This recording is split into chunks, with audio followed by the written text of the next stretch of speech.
Hello and welcome to another edition of 9 to 5 Live. I'm Mark Williams and joining me this morning is Francois Savary. Good morning, Francois. Good morning, Mark.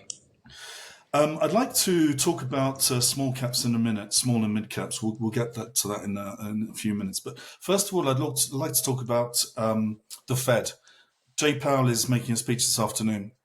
My question is really about the events of this last weekend. And I would like to know to what extent what happened this weekend and the fact that markets and pollsters are increasingly pricing in a Trump presidency, to what extent could that have an effect on the Fed's decision-making process, if at all?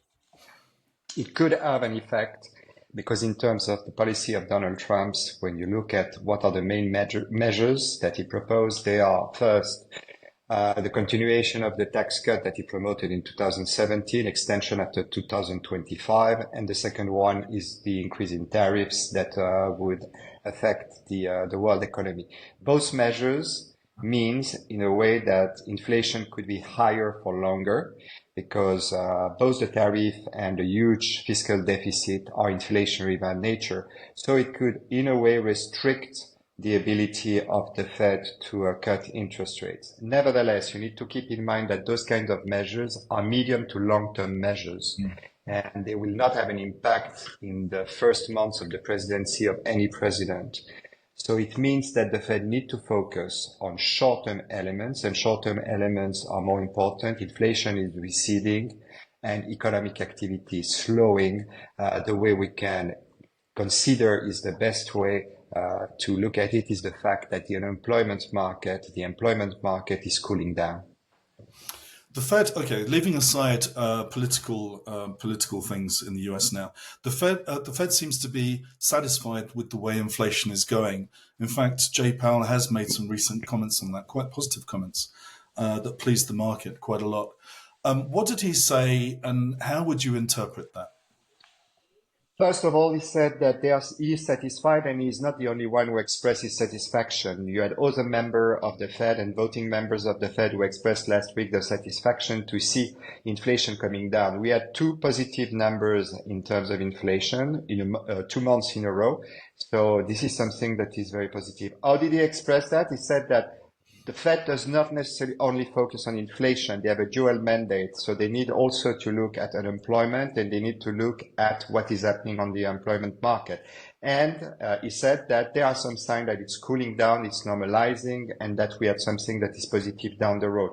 At the end of the day, when you look at the development over the last 10 days, both in terms of economic statistics and the reaction by Fed members, it has increased the probability that you will see 2 rate cuts in 2024. The first one coming in September. Now you have some big companies, big banks, they are moving forward their expectation for rate cuts from December to September. So all in all, the environment seems to be in favor of the scenario of the 2 rate cuts to be back at play for the US economy. A few weeks ago, you mentioned that we should start looking at small and mid caps, and lo and behold, the market has started to look at small and mid caps just in the last few days, in fact. What is underpinning that movement, and to what extent do you think small and mid caps can play catch up with the main indexes?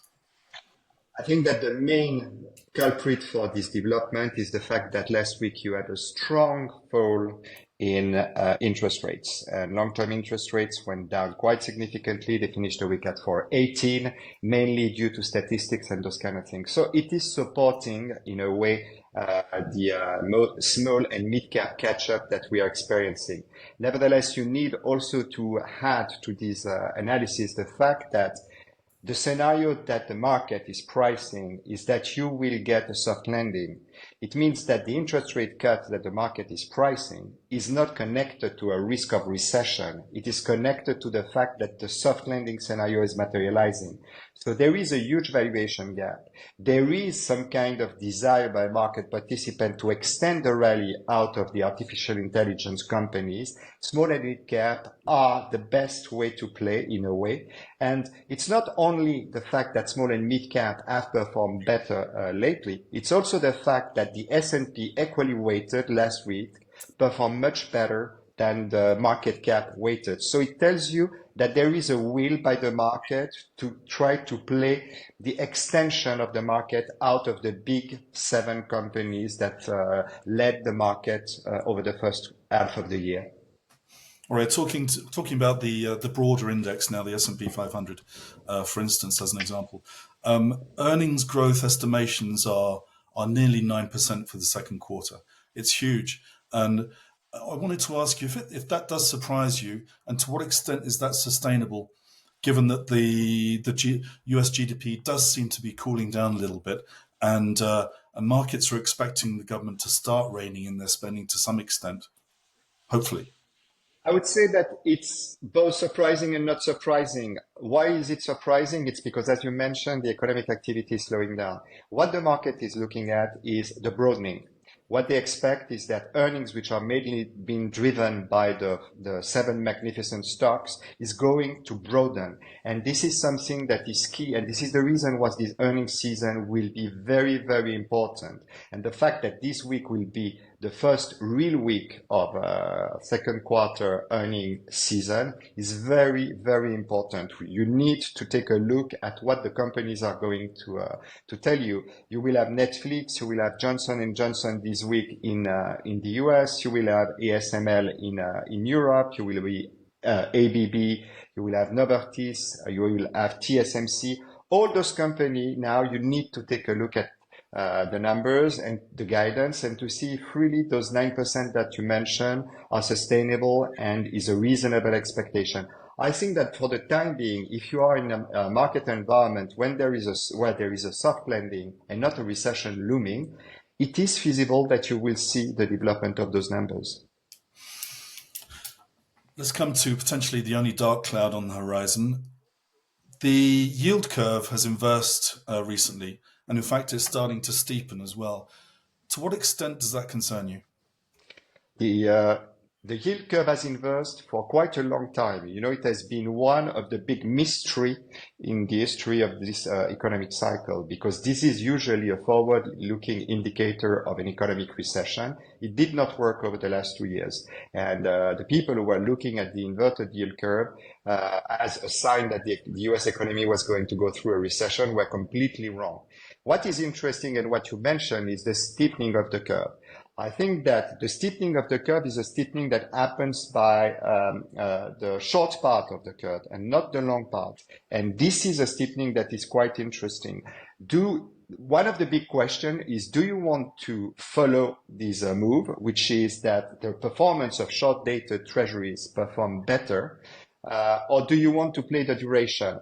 I think that if you are kind of diversified investors, you want to play the steepening from the short part of the curve in the coming months, because it allows you to really play this move on the Fed and not take too much risk on the duration side, because from 475, the 10-year bond yield is back to 418. Do you see a lot of potential at such level? Personally, I don't see that you have a lot of potential, and I don't see that you will see the 10-year bond going below 4% by the end of this year. Okay, so that was going to be my next question. I was going to ask you about how you saw the 10-year evolving towards the end of this year. So you don't think that would be affected by expected interest rate moves that would not occur? I would say that, the expectation, when you look at the development lately, last week, the development concerning interest rates have been quite huge. And rightly so, because the economic numbers are calling the slowdown in the economic activity, because the inflation is better behaved. But then, do you really see a recession? Do you really see something as a recession in the US? I do not tend to agree. So I see that the potential for 10-year bonds is limited.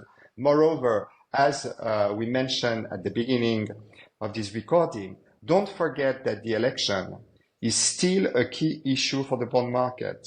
You don't want to see a policy that is going to extend the budget deficit in the US, because in the medium term, this could be something that is dangerous. If Trump wins the election in November, I think that by the end of the year, people will have priced in the bond market long-term rates. They will have priced that fiscal deficit is going to be high and that tariffs are going to increase, not something positive for the bond market. What are you? It's a busy week this week. What are you looking forward to, especially? I would say that the first thing to take a look at is China. China, you have the third plenum that is opening today until Thursday. This is usually something that is very important in terms of economic terms. This is where the plenum deals with the economic issues. This morning, the number coming from China were not particularly great. GDP did not reach the expected numbers. Retail sales were quite weak. So what are they going to tell us? And this is something that is very important. I think that in the US, you will have some numbers concerning demand because you will have the retail sales that will be published tomorrow. And I think those numbers will be very important. I think that the page book, which is the expression of how the US economy is performing at the states level, is going to be released on Wednesday. This is something that is very important. There is the Philly Fed, also a leading indicator on Thursday that is important. As I mentioned, I will take a look at the different companies that are going to report their earnings this week. I think that those are the main things that I will take a look at this week. I think that's all we've got time for this week. Thank you very much, Francois. You're welcome. Bye-bye. Bye bye. Enjoy your week. Bye bye.